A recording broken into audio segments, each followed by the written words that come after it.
E falando em imóveis, a construção civil está entre as atividades que lideram o ranking de acidentes de trabalho no Brasil, Juca. Realmente, Carol. Aqui na Bahia, só no primeiro semestre deste ano, 6 pessoas morreram em canteiros de obras. Hoje, Dia Nacional de Prevenção a Acidentes de Trabalho, esse problema é ainda mais lembrado, principalmente pela importância de reforçar o uso obrigatório dos equipamentos de segurança. Há 10 anos, seu Ailton Brandão trabalha como pedreiro.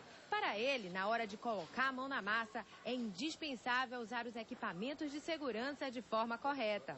Não adianta estar com cinto, estar com luva e estar com óculos se a gente não usar de uma forma correta. O cinto prender bem na corda, ver se a corda está folgada. Se estiver folgada, a gente estica mais a corda, porque no caso de uma queda, se a corda estiver folgada, a gente vai ter uma queda maior.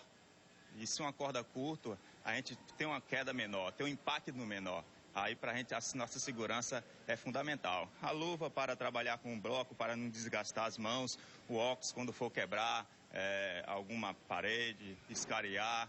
É importante a proteção dos olhos.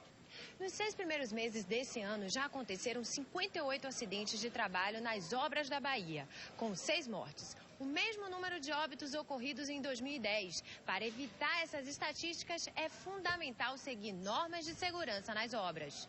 Para reduzir os riscos de acidentes, o Sindicato dos Trabalhadores da Construção Civil lançou a campanha Um Passo pela Vida, Show Acidentes de Trabalho. Nós observamos se os locais estão sendo normalmente sinalizado com guarda-corpo, com equipamento de proteção coletiva, se os trabalhadores estão totalmente legais com equipamento de proteção individual. Aí nós pedimos à empresa para ter acesso também nos locais, para nós estar observando isso. Pequenos detalhes garantem a integridade do trabalhador, já que dentro de um canteiro de obras existem cerca de 800 itens que atendem às normas de segurança do Ministério do Trabalho, desde o acesso à obra, proteção contra quedas em todas as fases, passando pela prevenção aos choques elétricos, até a sinalização correta das frentes de trabalho.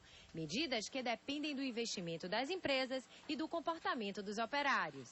O pessoal, quando vai ser contratado, passa por um treinamento rigoroso, cada um dentro do que vai exercer dentro do canteiro.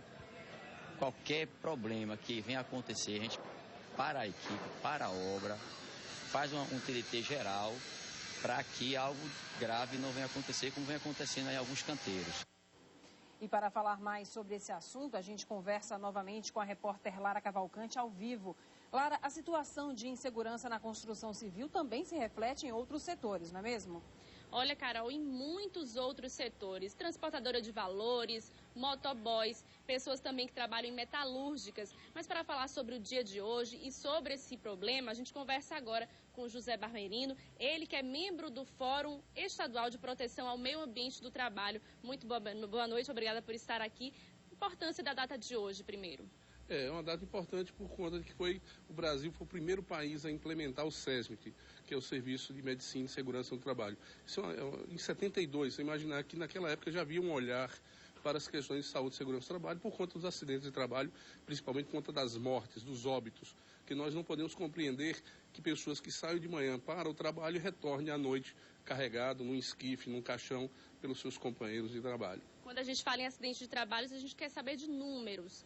Quantos acontecem por ano aqui em Salvador, na Bahia, com relação a esses outros setores que atingem, não é só a construção civil?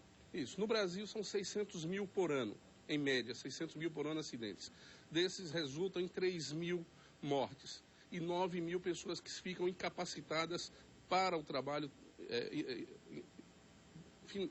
finalizando completamente para o trabalho. Isso é um dado importante, por quê? Porque não atinge somente, a construção civil é um dos mais penalizados, mas existem outras também, os bancos, por exemplo, alguns bancos insistem em colocar o funcionário para transportar valores e disso resulta o assalto e resulta a morte. Nós vemos também a indústria calçadista, porque nós não estamos falando somente de morte, nós estamos falando de acidente do trabalho. Então a indústria calçadista na Bahia e no Nordeste são campeões também em acidente de trabalho, com mutilações graves nas mãos, braços. Nós tínhamos um caso grave aqui na Bahia e no Nordeste por conta daqueles trabalhadores no Sisal, pessoas são trabalhadores informais que não entram nessa estatística. Se nós imaginarmos que só em São Paulo, a cada 2 dias, morrem 3 motoboys e essas relações de trabalho são precárias, nem sempre isso entra na estatística oficial, esses números são bem maiores.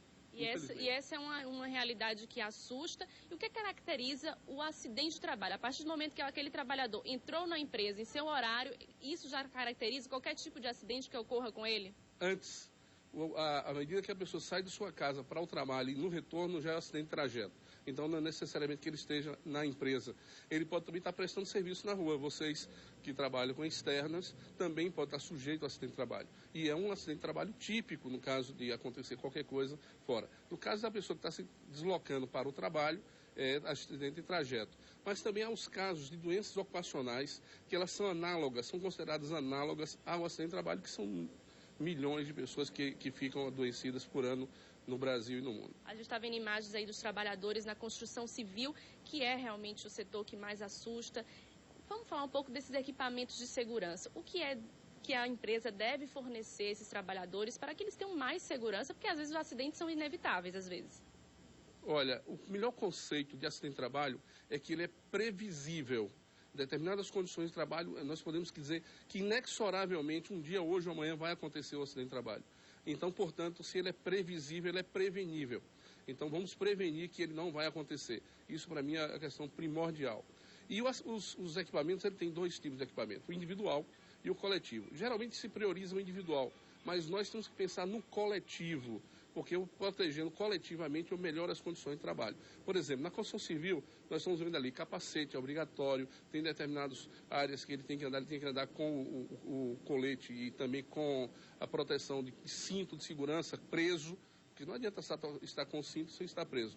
Mas um dos equipamentos primordiais na construção civil, e que se vocês andarem aqui em Salvador, vocês vão encontrar muitas obras sem esse equipamento, que são essas plataformas que são colocadas a cada 3 andares na construção. Então vai subindo a construção e a cada 3 andares. Por quê? Se despencar algum trabalhador, acontecer e despencar, ele cai numa altura que não vai ocorrer o óbito. Pode ocorrer luxação, quebrar um pé, alguma coisa assim. Mas o óbito, a não ser que ele caia de cabeça, né? Mas aí ajuda bastante. E também, se despencar algum material, não vai atingir as pessoas que estão abaixo. E no caso desse trabalhador, ele queira denunciar, ele queira dizer que a empresa dele não está agindo de uma forma correta, ele tem como fazer isso de uma forma anônima, de repente ele proteger ali aquele trabalho que ele tem medo, por exemplo, de sofrer retaliações, algo desse tipo, ele pode denunciar?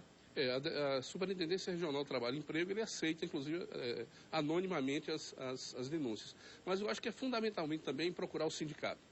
Eu sou da Central Sindical, da CTB, e acho que é importante a gente valorizar o sindicato, porque na maioria desses casos são sindicatos que estão organizados e que vão dar vazão a essa demanda desse trabalhador. Como é que ele pode fazer isso? Ele vai pessoalmente, ele pode ligar? Pode telefonar para o sindicato e para a superintendência também, e telefonar e pedir. Já aconteceu várias vezes comigo, às vezes eu passo na rua e a gente tem esse olhar, né, para a questão de saúde, segurança do trabalho, e às vezes eu estou num local, num médico, para ser atendido, quando eu olho uma obra em frente, sem as condições, eu ligo para o sindicato, ligo para a superintendência para que se faça a verificação. E é importante que a sociedade tenha essa percepção, porque ela, inclusive, se numa obra irregular, ela pode passar embaixo e ela ser atingida, uma pessoa, um transeunte, que não tem nada a ver com a obra. Muito obrigada pelas informações. Voltamos aos estúdios. É com você, Ju.